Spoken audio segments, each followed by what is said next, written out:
स्वागत है दीक्षांत एडुटेक में। आज आपके सामने लेकर आए हैं क्लास 10 कक्षा 10वीं की पार्ट 2 मीरा के पद।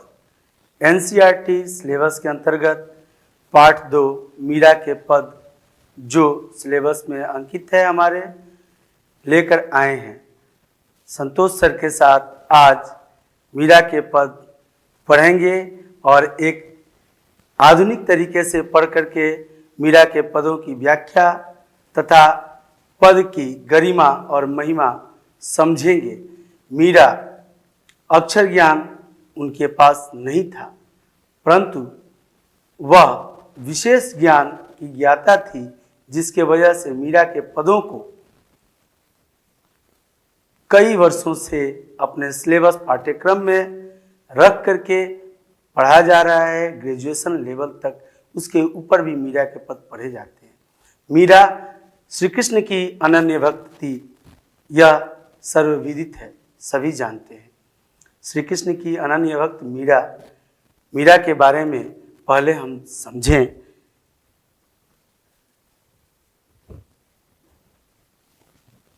मीरा श्री कृष्ण की अनन्य भक्त 13 वर्ष की आयु में वह एक बारात को देखती है अपने मोहल्ले में आते हुए और अपनी माँ से पूछती है कि ये वर कौन होता है। उनकी माँ वर की महत्ता बताती है कि वर वो होता है जो पति के रूप में परमेश्वर का रूप होता है और परमेश्वर बन करके वह जीवन में सभी वैसे कार्य उनके लिए करना होता है जो परमेश्वर के लिए करते हैं। अतः मीरा को उस समय से ही कृष्ण के एक छोटी सी मूर्ति के साथ वह अपना स्नेह लगा लेती है और उन्हें ही अपना वर मान लेती है। मीरा का जब आयु होता है, बड़ी होती है, तो उनका विवाह होता है। विवाह कुंवर भोजराज से उनका होता है।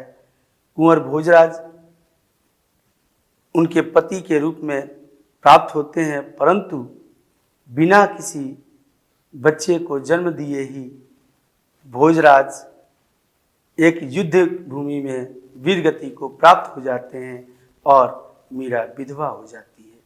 मीरा विधवा हो जाती है, उनके ससुर का भी देहांत हो जाता है। उसके बाद उनके जीवन में दुखों का पहाड़ टूट पड़ता है। मीरा का जन्म 1503 ईस्वी में हुआ था। मीरा का जन्म 1530 ईस्वी में जोधपुर के चोकरी गांव में हुआ था। 1503 ईस्वी में जोधपुर के चोकरी गांव में हुआ था। इनके पिता का नाम रतन सिंह था। राजवाड़ा परिवार से थी, राजघराने की यह बेटी। पिता थे इनके रतन सिंह और माता वीर कुमारी देवी थी। इनके पति का नाम कुंवर भोजराज, अर्थात 16 वर्ष की आयु में इनकी शादी हुई कुंवर भोजराज से। कुंवर भोजराज राजस्थान के थे। भाषा इनकी राजस्थानी, गुजराती और ब्रज की रही। मुख्य भाषा इनकी राजस्थानी, गुजराती और ब्रज की रही, परंतु यह और भी भाषाओं को जानती थी और इनकी कई भाषाओं में इनके पद हैं, जो इनके पदों में कई भाषाओं का मिश्रण मिलता है। यह ब्रज भाषा इस पद में जो हम पढ़ने जा रहे हैं, जो हमारे सिलेबस के अंतर्गत है, इस पद में मीरा की जो भाषा है वह अधिकाधिक ब्रज का प्रयोग किया गया है। कुछ गुजराती भी है, अर्थात राजस्थानी, गुजराती और ब्रज भाषा के समन्वय से, सामंजस्य से इन पदों का निर्माण की है मीराबाई ने। अतः यह मुख्य भाषा इसमें प्रयोग किया गया है। और 1503 ईस्वी में जन्म लेने के बाद 1546 ईस्वी में इनकी मृत्यु होती है। अर्थात इनकी आयु कितनी होती है? तो 43 ईयर्स, 43 वर्ष की आयु इन्हें ईश्वर द्वारा, प्रकृति द्वारा प्राप्त होता है।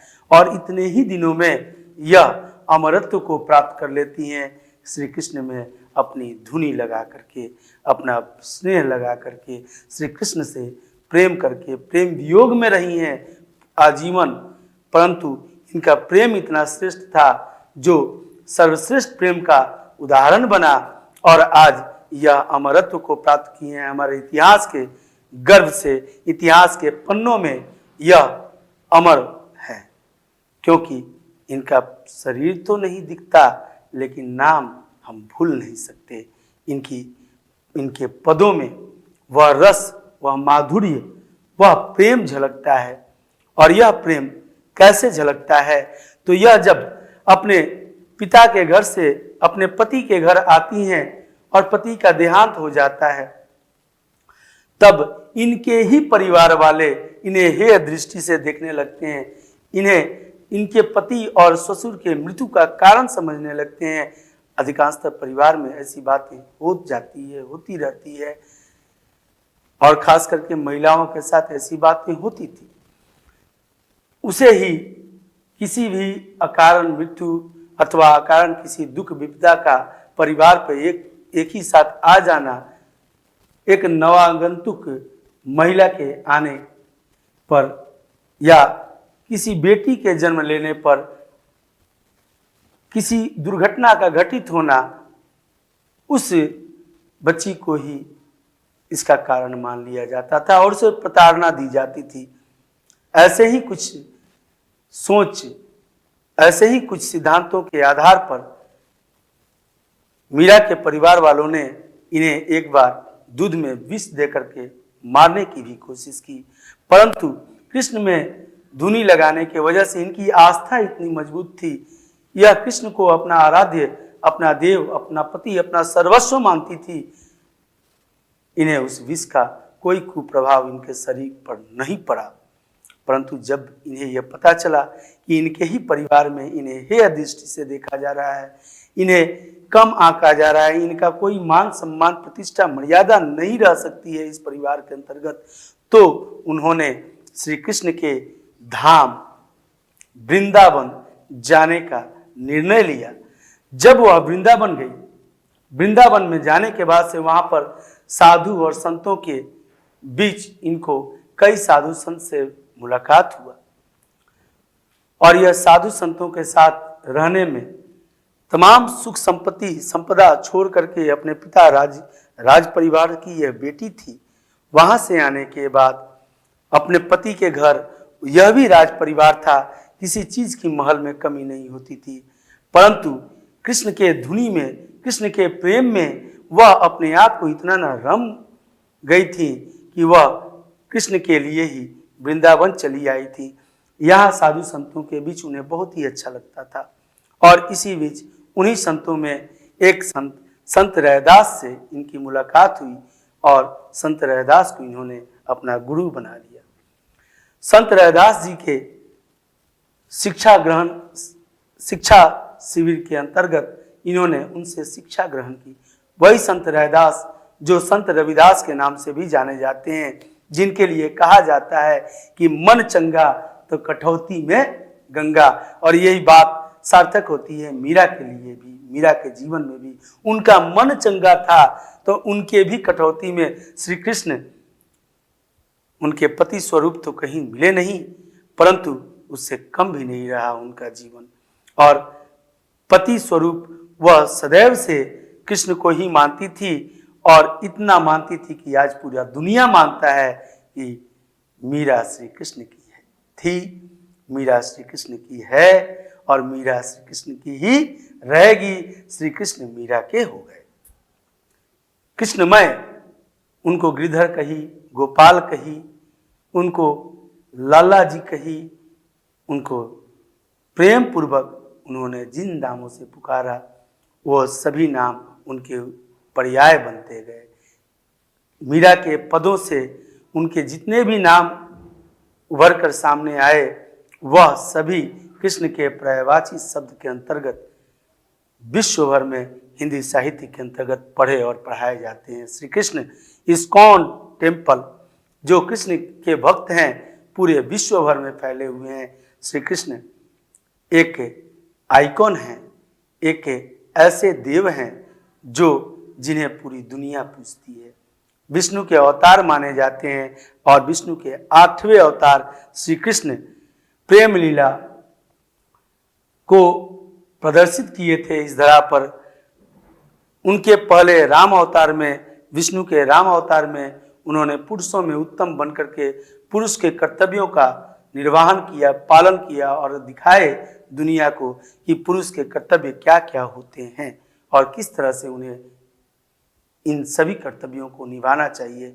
पुत्र बनकर पिता का कर्तव्य, माता का कर्तव्य, भाई बनकर के बड़े भाई का कर्तव्य, पति बनकर पत्नी के लिए जो कर्तव्य, दोस्तों के लिए कर्तव्य और दुश्मनों के लिए कर्तव्य, इन सभी कर्तव्यों का परायणता से उन्होंने अक्षरश पालन किया।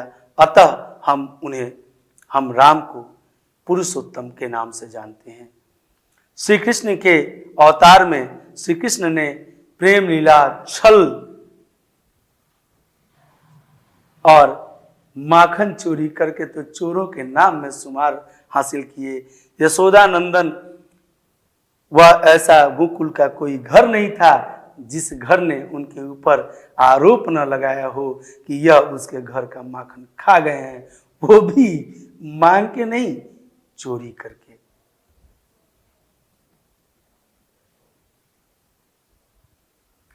मांग के नहीं बल्कि चोरी करके खा गए हैं।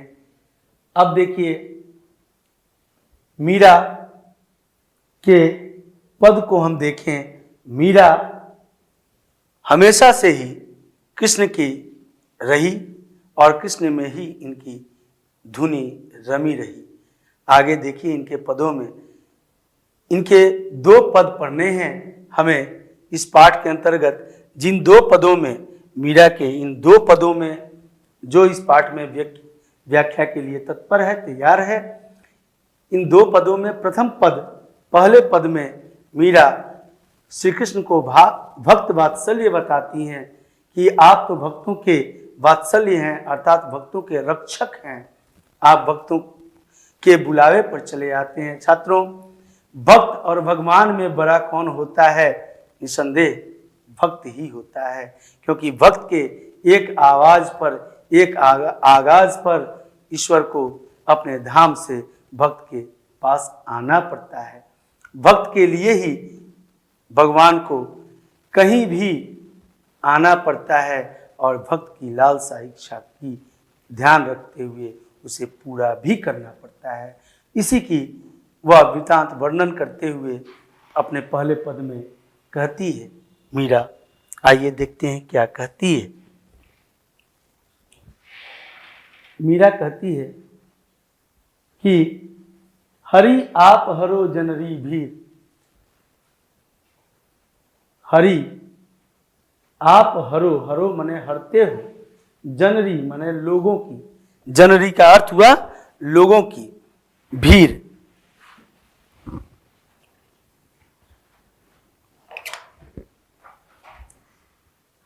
हरो शब्द का अर्थ होता है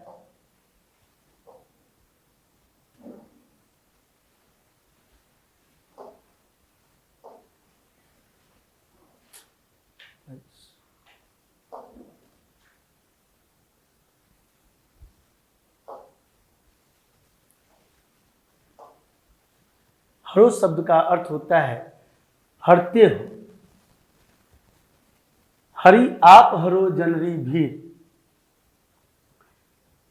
द्रौपदी री लाज राखी, आप बढ़ायो चीर। अर्थात आप हरने वाले हो, आप अपने भक्तों के दुखों को हरते हो, अपने भक्तों के दुखों को हरने वाले हो। हे हरि, हे प्रभु, आप कौन हो? तो अपने भक्तों के दुखों को, कष्टों को, असुविधाओं को हरने वाले हो। और कैसे इस बात को सिद्ध करती है श्री कृष्ण के सामने कि कैसे आप हरते हो? तो दूसरे पद में वो कहती हैं कि द्रौपदी री लाज राखी।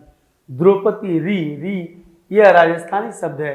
द्रौपदी री अर्थात द्रौपदी की आपने लाज रखी। कैसे? आप बढ़ायो चीर। आप बढ़ायो चीर। चीर का अर्थ होता है वस्त्र। वस्त्र माने साड़ी। आप जानते हैं जैसा हस्तिनापुर महाभारत के ग्रंथ से लिया गया एक ऐसा स्थान जो विश्व युद्ध के लिए दर्शाया गया है विश्व में। 18 दिनों तक महाभारत का युद्ध चला था, उसे धर्म युद्ध का नाम दिया गया था और सदैव ही धर्म की जीत होती रही है इस धरा पर, अधर्मी का हार होता है। इस वैसे ही उस युद्ध में भी पांडवों की जीत और कौरवों की हार हुई थी। उस युद्ध की परिकल्पना जब तैयार की जा रही थी, वैसे समय में द्रौपदी को युधिष्ठिर, जो धर्मराज कहे जाते हैं, पांचों पांडवों की पत्नी थी द्रौपदी, और इन पांचों पांडवों के बीच जब मामा शकुनी के साथ छल पूर्वक दुर्योधन ने चौसर में उनके सभी दाव जीतते गए और जीतने के बाद अंततः इंद्रप्रस्थ के साथ साथ जब उनके पास कुछ नहीं बचा तो द्रौपदी को भी उन्होंने दाव पर लगा दिया और हार गए धर्मराज युधिष्ठिर।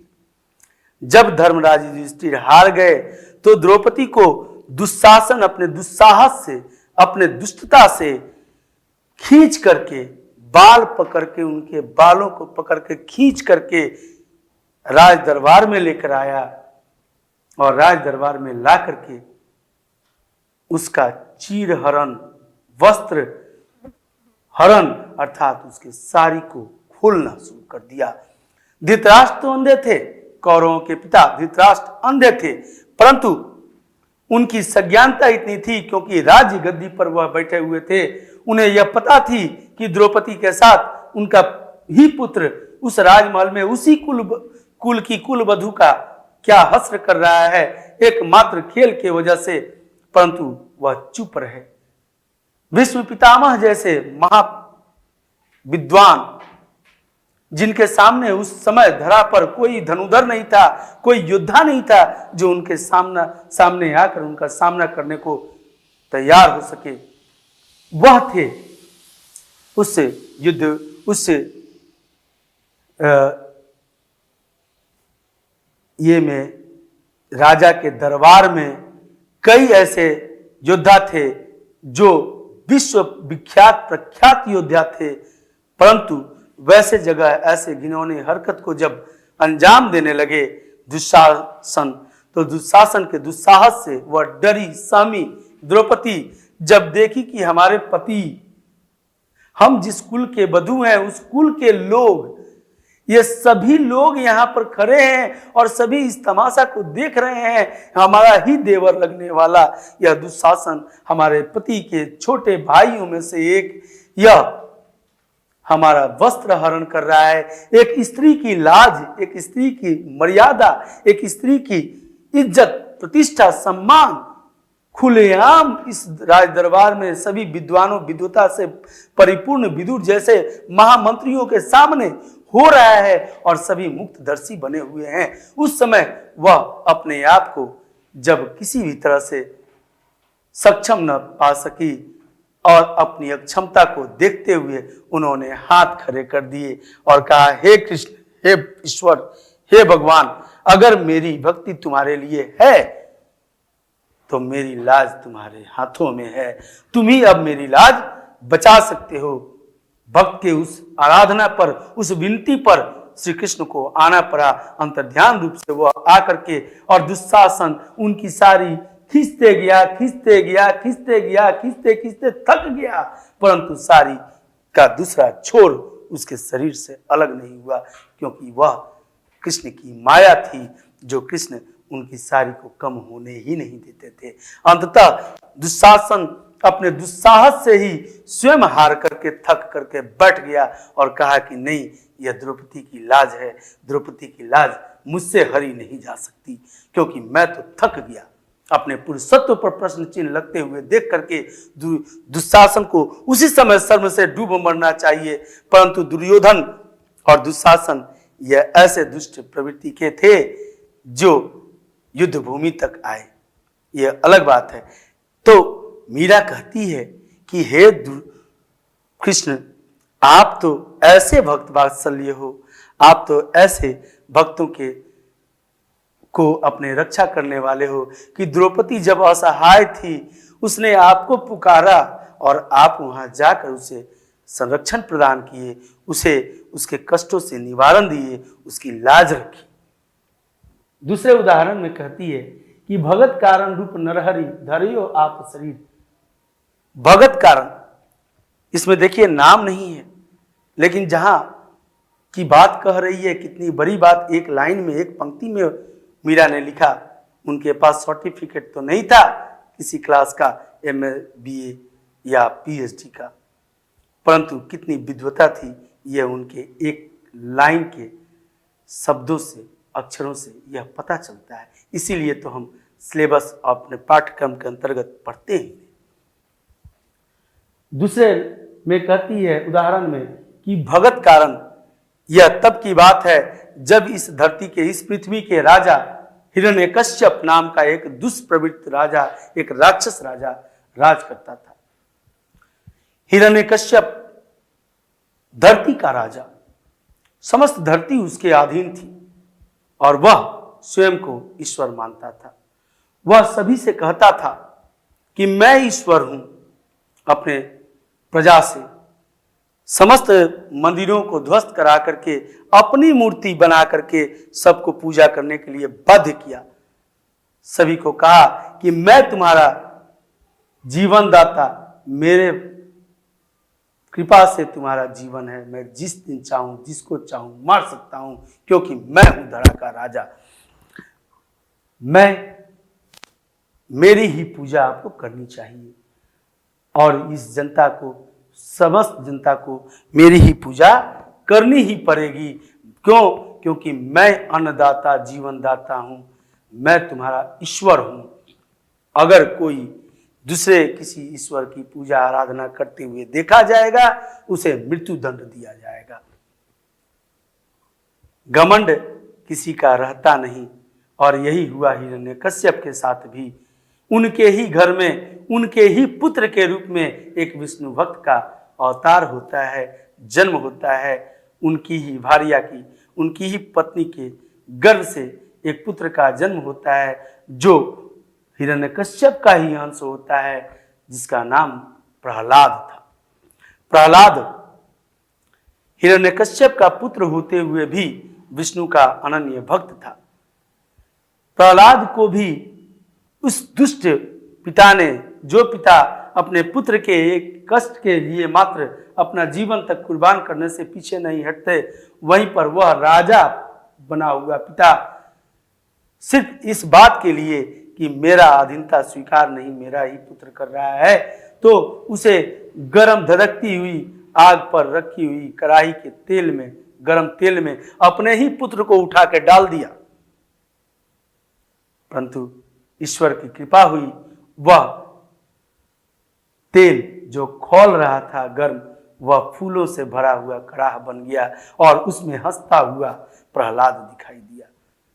आश्चर्य व्यक्त करने के बजाय दंभ था उसके अंदर, घमंड था। उसने फिर दोबारा कोशिश की। हिरण्यकश्यप ने अपनी बहन होलिका, जिसे ब्रह्मा का वरदान प्राप्त था, एक चादर उसके पास था, उस चादर को ओढ़ करके अगर वह बैठती थी किसी अग्नि में, अग्निकुंड में, तो वह स्वयं नहीं जलती थी।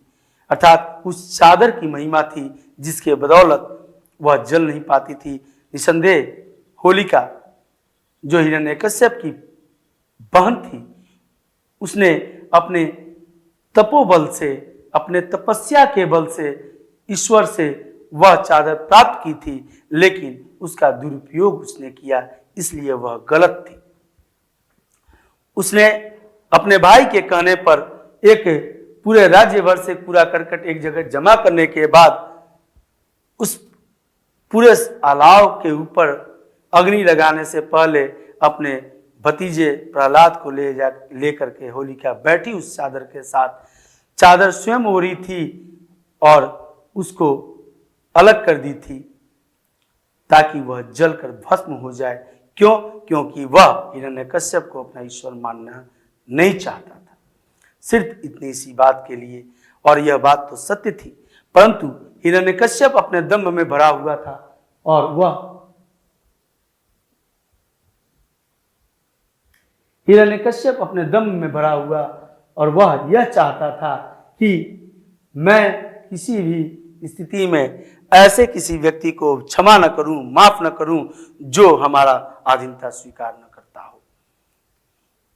परंतु ईश्वर की कृपा बनी और होलिका जल गई, चादर उठ करके प्रहलाद के ऊपर आ गया, क्योंकि महिमा होलिका की नहीं, उस चादर को वरदान प्राप्त था और उस चादर के अंतर्गत प्रहलाद था।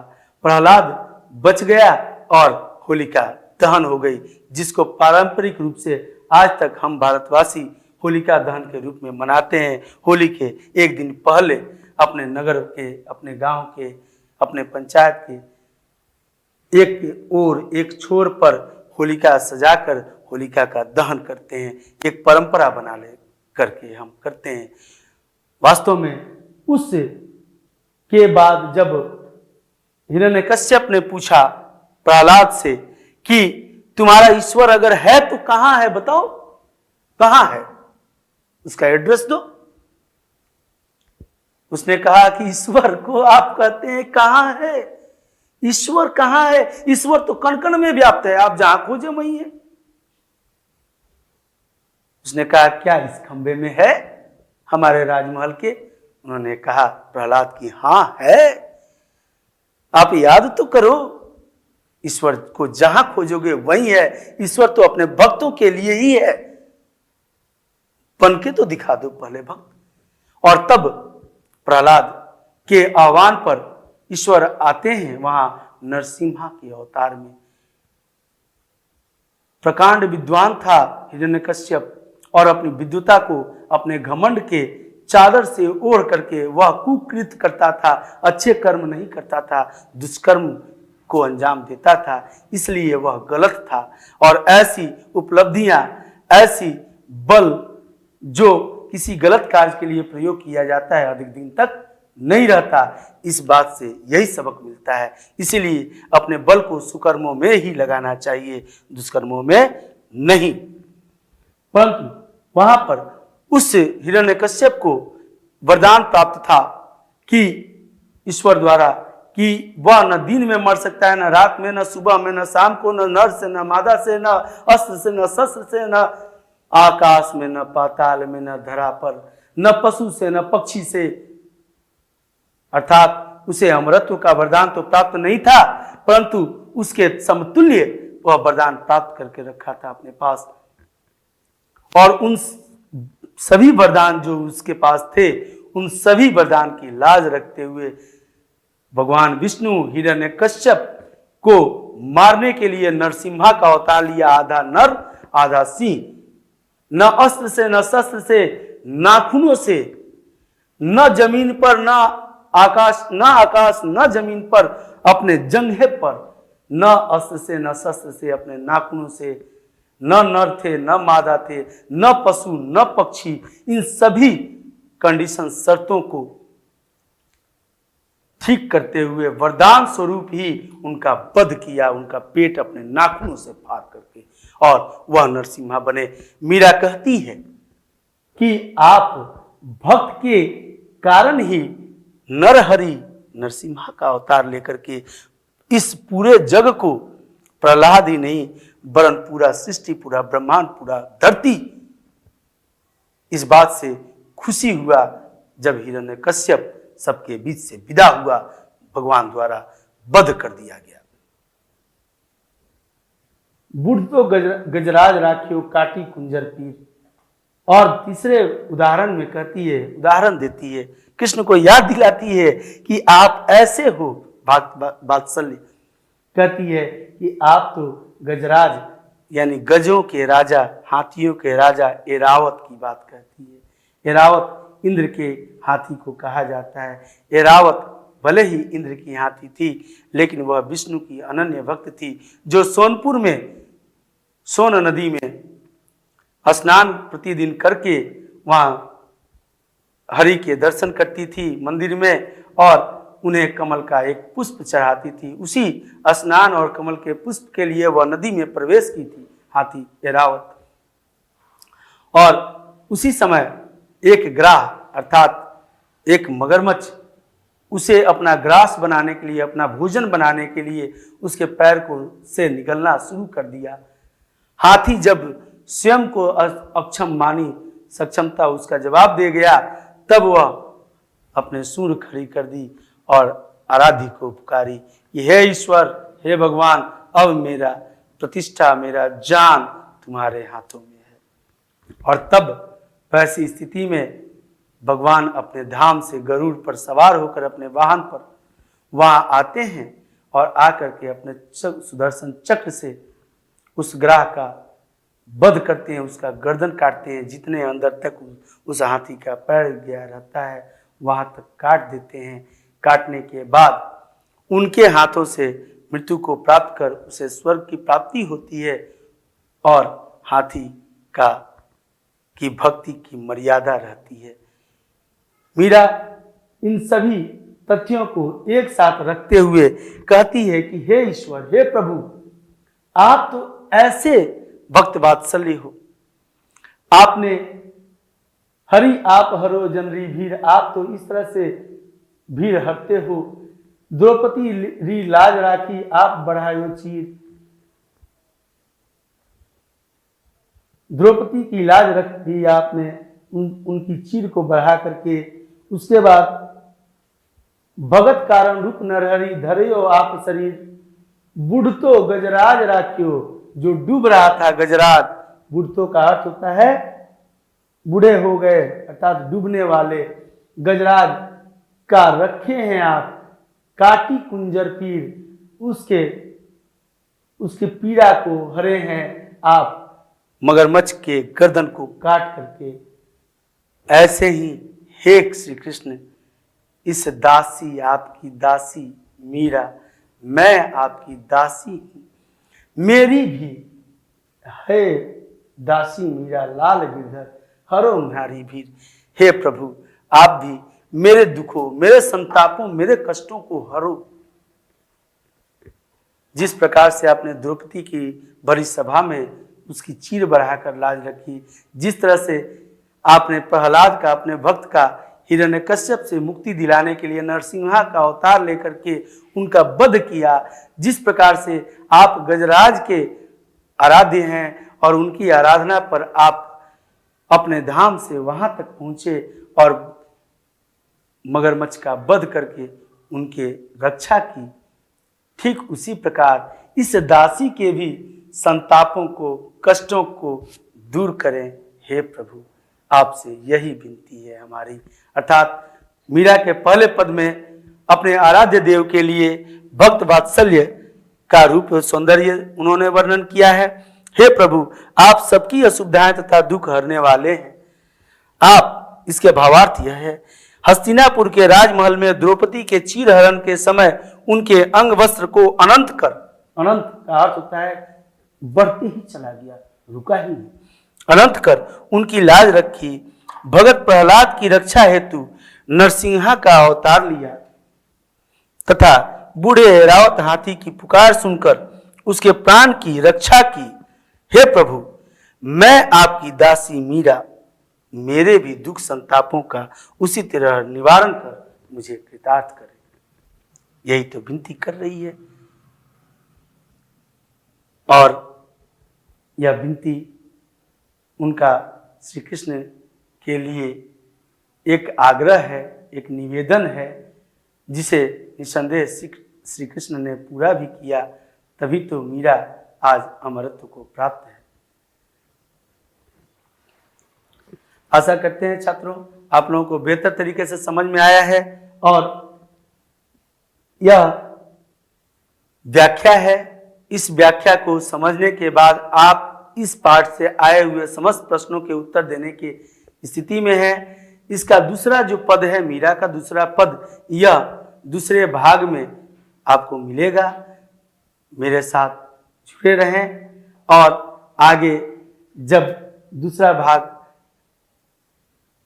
इस वीडियो का देखें तो उसमें दूसरा जो पद है मीरा का, उसमें मीरा ने श्री कृष्ण को अपना सब कुछ समर्पित करते हुए एक दासी की स्वरूप दर्शाते हुए स्वयं को मीरा में अपनी लगन को स्पष्ट की है। मीरा ने श्री कृष्ण में अपने ईश्वर को देखते हुए, अपने आराध्य को देखते हुए, अपने आराध्य को पति के रूप में स्वीकार करने को तत्परता दिखाते हुए उन पदों को लिखा है, जिसे हम पढ़ेंगे। धन्यवाद।